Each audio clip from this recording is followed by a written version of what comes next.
face. When you were a child, you were like this, because there was not so much slavery.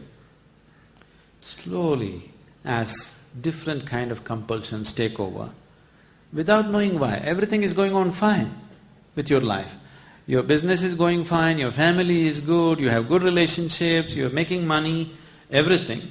But slowly, face is becoming longer and longer. You're doing desperate acts to be happy. As people get richer and older, you will see they start doing more and more desperate things to be happy, isn't it so? Yes? Huh?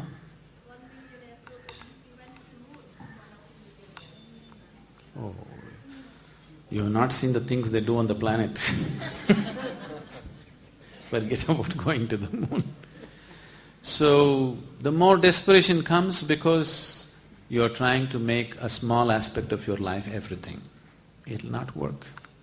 And today especially, the culture is becoming like this, especially the Western cultures have made body into everything. Suffering is untold, please see, for no reason they're suffering. Everything is well. Physically, everything is well. You can't think of more arrangement physically, everything is well arranged. Healthcare, insurance, cars, everybody's got everything to do, but people are suffering immensely, where almost every second, third person is on some kind of medication just to maintain mental balance. That's not joy. Yes? Where you have to take a tablet every day to remain sane is not joyfulness, isn't it? Definitely you're on the verge of breaking down every day because you made a small aspect of your life the whole of life. That's all. Life is just taking its toll, nothing else. So don't go that way. Everything has to play that much role in your life, that's all. If you try to make it the whole, it'll not work. Please spread it around, don't give it in one place. Sadhguru, yesterday you were talking about we all came from nothing to this, nothing to something. Because there is something, nothing, something happened. And you are also talking about creative forces like creative force, maintenance force, and destructive force. And you gave a nice analogy of electron, proton, and neutron. And all these three forces you said, Brahma, Vishnu, Maheshwara.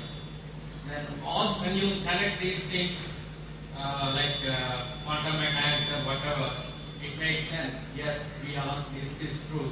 It appears to be true. But when we hear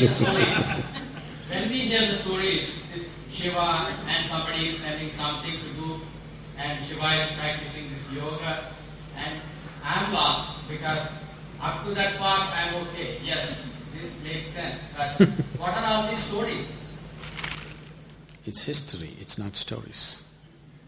See, because you have distorted the image of Shiva in your mind, you got a problem. He was just a yogi. In yoga, Shiva is not seen as a god. He is seen as the first yogi, Adi Yogi. Do you have one of the t-shirts, Adi Yogi? Nobody has? Please listen. Now, suppose, for example, just 60 years ago, Mahatma Gandhi was here. Mahatma Gandhi is a man, isn't it?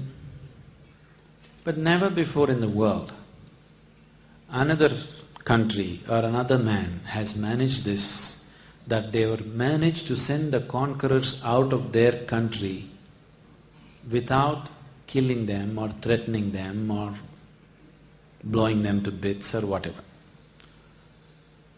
Just peaceful satyagraha. Have you ever heard of such a nonsense? Now I'm telling you, you are very close to history. So you believe because your father is telling the story. I'm telling you, after 1,000 years, if somebody tells the story of Mahatma Gandhi, it's all pure nonsense. Till now we are okay, but now you're talking such nonsense, we won't believe you, they will say. Yes or no? Already people don't believe. Do you know this? Just one generation has passed, already a lot of people don't believe it. They think the whole thing was just nonsense. How can it happen like that? But it actually happened. Millions and millions of people have witnessed it with their eyes, isn't it? Even when they were beaten, when their skulls were cracked, they didn't hit back, they just stood there. People witnessed this, isn't it? Yes or no? But I'm telling you, after 500 years, 1000 years, if you tell this story, nobody is going to believe it. I told you, this is a dialectical culture. People express everything in the form of stories, everything in the form of symbolism, because that's the nearest way they can bring you to understanding.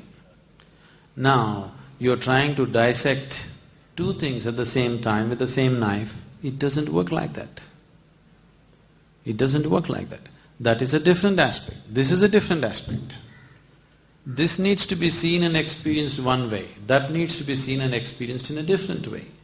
What is ultimate and what is immediate is very different. When you talk about the ultimate, it's a different dimension. When you talk about the immediate reality, it's a different dimension altogether. So if you don't know the distinction, it is not a question of confusion, it is just total misunderstanding of life. Because just because you have a little intellect, you think it is capable of grasping everything? It is not so. Let me tell you a story. Now you think you're very logical. Let me tell you the predicament of the person who is known as the father of modern logic. Do you know who he is? Then what's the point of your logic? You know who is the father of modern logic? Aristotle, you know. Aristotle is known as the father of modern logic. His logic is just perfect.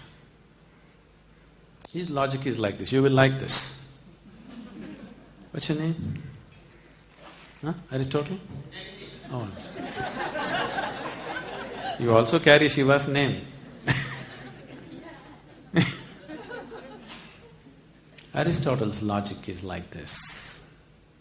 A can only be A. A cannot be B. B can only be B. B cannot be A. Did we go through this? No? Is it perfect logic, Jagadish? You agree?